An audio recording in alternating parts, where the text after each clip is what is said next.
Percy is a little green engine who can shunt and pull. He pulls both passengers and freight. At the docks and at the quarry. Percy's favorite job is carrying the mail. But sometimes Percy has so much to do, he ends up running late.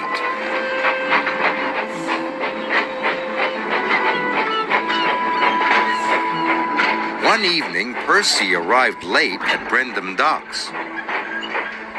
You're late again, Percy, said the dock manager. I will have to speak to Sir Topham Hatt. Percy was upset. Percy returned to Tidmouth Sheds. The other engines were already asleep. Then Percy heard voices on the other side of the sheds.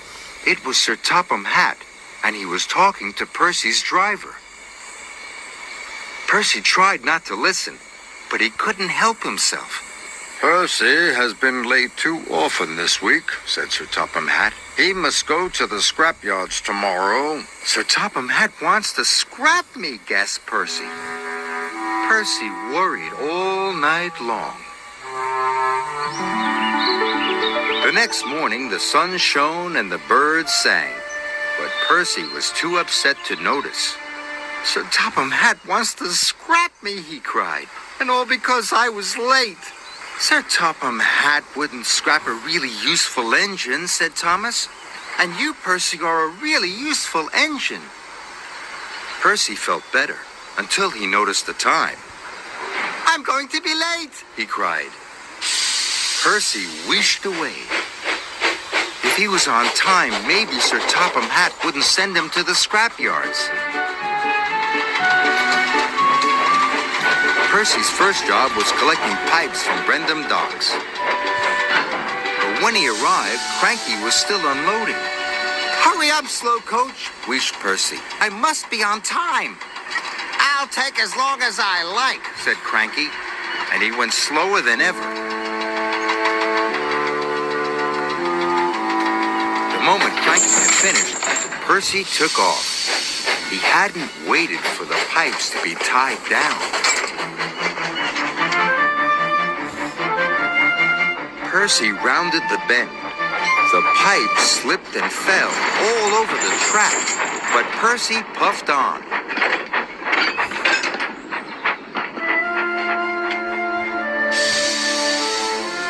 Percy thought he had delivered the pipes, so he chuffed away to his next job. Percy was to take some tar wagons to the workmen mending the roads. Be careful, said his driver. Tar is sticky stuff. But Percy wasn't being careful. He was going too fast.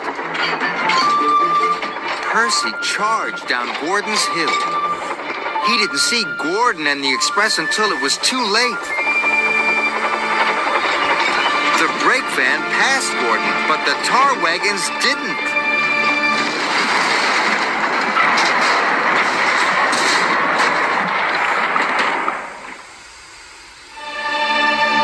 Luckily, no one was hurt, but Gordon was very cross. Now look what you've done, he wished. What will Sir Topham Hatt say? Percy thought he knew. Oh no, he cried. I'm sure to be scrapped now. And so, Percy decided to run away. Harvey was clearing away the tar wagons when Sir Topham Hatt arrived aboard Thomas. Where is Percy? He said. He has caused confusion and delay. Gordon didn't know. Just left very quickly, sir.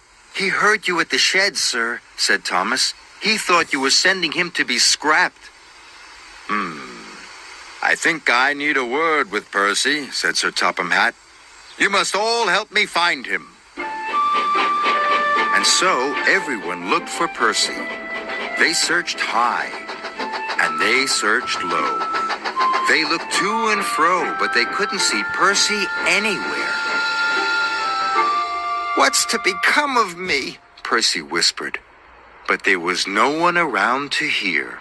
Percy looked very small and felt very lonely. Thomas and Sir Topham Hatt were looking for Percy on Thomas's branch line. Thomas suddenly had an idea. "I think I know where Percy is, sir." And he puffed back to Tidmouth Sheds as fast as he could.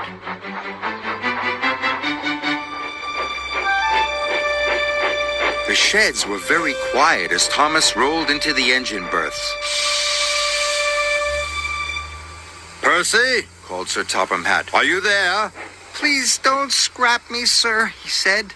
"I didn't mean to be late or cause trouble." "Scrap you?" boomed Sir Topham Hatt. "Why, the very thought of it." And Sir Topham Hatt told Percy what he had really said. "I told your driver you had been working too hard, and that was why you were late. I had decided that after taking some scrap to the smelters, you were to carry the mail all week." Percy was as happy as he had ever been. "Do you really mean it, sir?" puffed Percy proudly. "The mail for a whole week! Thank you, sir!" Percy couldn't stop himself tooting for joy. Thomas tooted too. It was good to have his friend back. So Percy carried the mail all week. He wasn't late, and he didn't make a mistake, not one. And Percy decided never to listen to silly stories ever again, especially not ones made up by himself.